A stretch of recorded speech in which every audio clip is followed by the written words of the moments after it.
Let's talk about Edgar Berlenga's performance with Sheeraz. Did you see that coming? I changed my pick to Shiraz over the last 2 weeks because I didn't like the fact that Berlenga never really scores late stoppages. And I looked and all his knockouts is in the first round, and only one was past the first round. So I was like, damn, you know what I mean? So that either shows me that he runs out of gas, he's not sure about his durability, you know, or, he's not responding well to the resistance of the other guy fighting him back. Because when you see a knockout artist, you want to see him be able to get a guy past a certain point because everybody's not going to just lay down and just let you clip him in the first round. So when I saw that, it kind of made me go over to a Shiraz because I looked at Shiraz's record and Shiraz got, he got about 4 or 5 knockouts past the second half of the fight. So that kind of put me a little bit more on Shiraz than Berlanga, to be honest. Uh, so I picked Shiraz to win by 8. Um, Stoppage between 8 and 11. I didn't think it would be that bad though. That was a pretty bad knockout. Um, that's all I can say, man. I, I feel for Berlenga a little bit, man, because it's going to be tough to come back from. But I'm glad the young man was able to make some money and provide for his family. But it's going to be tough, man, to come back because social media is pretty brutal, and they say some real mean things, man, and they kind of really beat on you. And his personality, even though he sold fights, he kind of came in as the heel. So that's going to be tough, man. But hopefully, he got a strong foundation with his family, and yeah, hopefully everything's will be okay with him because this is tough. This is the tough part of the game on fighters that people don't talk about or forget about. This is going to be tough on them. Do you feel like Edgar overlooked him, or Shiraz just had that night? No, I just think Shiraz is the better fighter, to be honest with you. I think Berlanga knew what he had to do, and he knew he couldn't lose to this guy, considering that, he just lost to Canelo last year. He knew what he was at stake. He don't have a promoter, so it's hard to go to promoters coming off of a loss. Like he I think he understood the assignment, that after seeing him in the ring, I just think that the other guy's better than he is. And sometimes you just run into a dude that's better than you, man. And if you do run into a guy better than you got to be like William Cepeda, where you're just an animal, where you just say, you know what, I'm just not going to stop. I'm going to test this guy's willpower. Because if a guy is better than you are, you could still win if you got a certain kind of willpower and ability to go past that point of no return. You know what I mean? But it takes a lot. You know what I mean? Because then you fighting with willpower, and willpower runs out. You know what I mean? Don't get it twisted. If you every day you're not willing to just walk through a mountain. But after seeing them, Shiraz got a little bit of distance, better fighter from long range, mid range, and on the inside. He takes Edgar punches better than Edgar takes his punches, and he's more physical and meaner. Bro, that's hard to overcome. You know what I mean? It's really, really hard to overcome. So I don't know. I don't know how he would beat that guy after seeing him in the ring because that guy start pushing. Berlenga will throw the shorter, crisper punches in exchanges, but the guy was beating him on the inside and in the mid range. So it's like, God damn, what do you do to overcome that? You know what I mean? And Edgar, unfortunately, he didn't take the guy's punches too well. Okay. You know what I Okay. mean? So that's tough when you are the knockout fighter and the guy that's seeking for the knockout, and you don't take the other guy's punches well either. Like how you gonna win the fight? You got to be able to endure some punches to get to him. The dude is 6'3" with a freaking crazy reach. Like I don't know how he gonna will be able to beat that kid. You know what I mean? Like that's just tough. He landed a couple punches. The kid just ate it. And just like man, I don't know. I felt bad for him because he landed a Sheeraz landed an uppercut in the third or fourth round. I'm like, he in trouble. Like what then he like got like a little physical and pushed him a couple of times. I'm like, oh my God. There's no way in a row he's gonna be able to deal with 12 more rounds of this. Right. But people were saying that maybe Shiraz was doing a disservice to his career by, campaigning at 160 pounds, fighting Carlos Adames. He looked a lot stronger. Or tell me, do you feel like Edgar Berlanga just got more exposed, and maybe, like you was just saying, is his chin? Is he a chinny fighter? You He was know, able to take Canelo's punches. that's a little bit different though. I'm gonna tell you why. Because he wasn't opening up with Canelo, and he didn't get hit with shots he didn't see while he was opening up.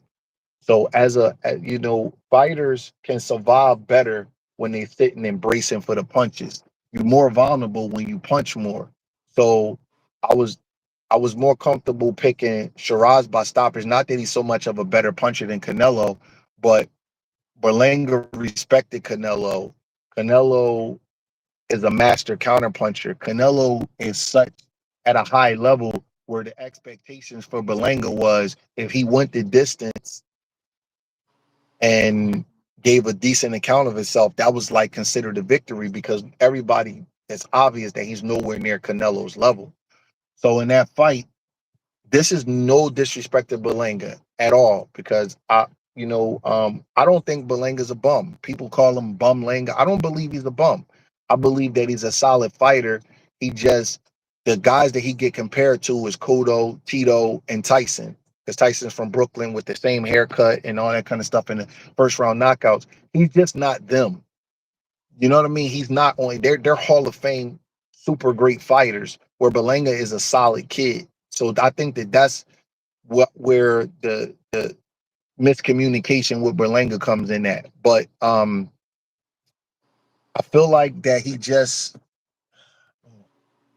I don't want to say that he's chinny, but I do think that for his style that he's gets hurt a lot. You know what I mean? Like he's been knocked down by Canelo. I believe he was dropped a couple other times in his career by guys that weren't big punchers because he wasn't really matched with no big punchers. I believe a fight he got a little frustrated and he bit a guy. I know for a fact that he got stopped, pretty bad at nationals before because I had a kid that was at the nationals and showed me the video of him getting stopped a few years back. And then there's a sparring leaks of Lubin Erickson stopping him. Lubin. Yeah, so the fact that he's been knocked out and hurt that many different occasions on that many different levels, you his ability to take a punch does come into play. You know what I mean with the style that he fights, and you know, it is what it is, man. You think he went up too fast for recovery purposes, or no? What do you mean, like getting up from being knocked down? Yeah, too fast.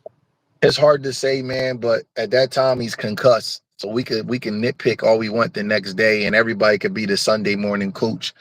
I don't know. You know what I mean? I don't know what his coach teach him about being knocked down and how you should conduct yourself and all that. But sometimes your instincts come over. Sometimes I don't think you can control yourself.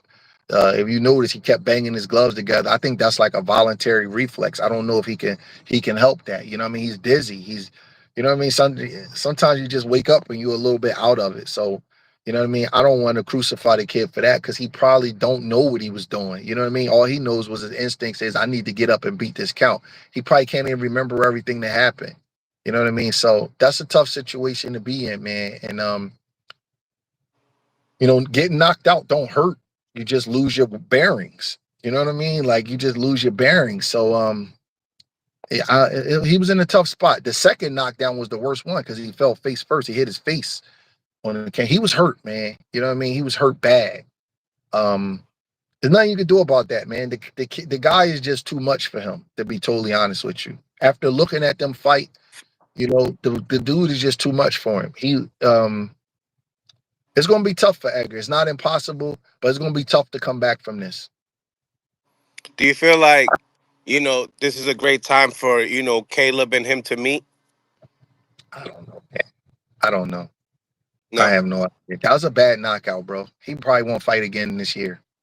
You know what I mean? That's a bad knockout. He didn't just get hit with one shot and the referee stopped the fight. He got hit with combinations of punches that was landing clean and snapping his head back. He was hurt, bro. You know what I'm saying? People around him is not gonna let him fight for another 8, 9 months, maybe a year. That was a bad knockout. Just think about how he fell and how his body was reacting. and how his head was snapping back. The last right hand that the referee stopped it on, bro, you can't get no hit no harder than that. That was right on the money. Boom, boom. You know what I mean? His whole neck is snapping back. That's double concussions. He's gonna be out of the ring for a while. Right. Right. Now, what as far as Shiraz is concerned and his opportunity of possibly fighting Canelo Alvarez, how do you see him, facing Canelo? You know, I was surprised to hear that he was gonna be next for Canelo. With Canelo got a don't Canelo have a fight coming up September 13th? That's right. Like, I But think that's a I little think bit it's too early.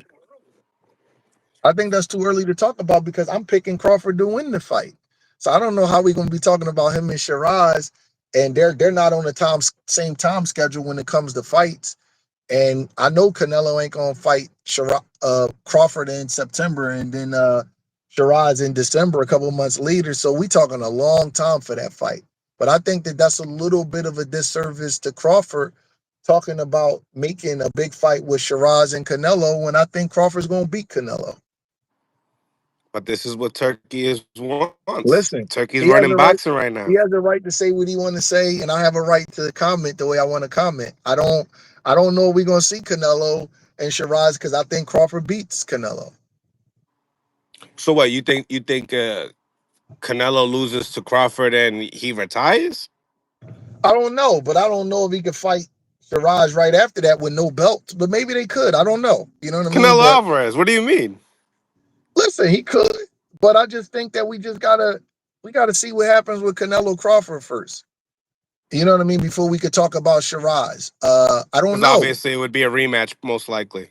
Yeah, like it's a lot of room between the cup and the lip before we talk about that when Canelo has this huge super fight coming up September 13th. We don't know what kind of punishment he's going to take, and we don't know if they're going to have a rematch. We don't know yet. You know what I mean? I think we need to let that play out before we start talking about Shiraz. Okay.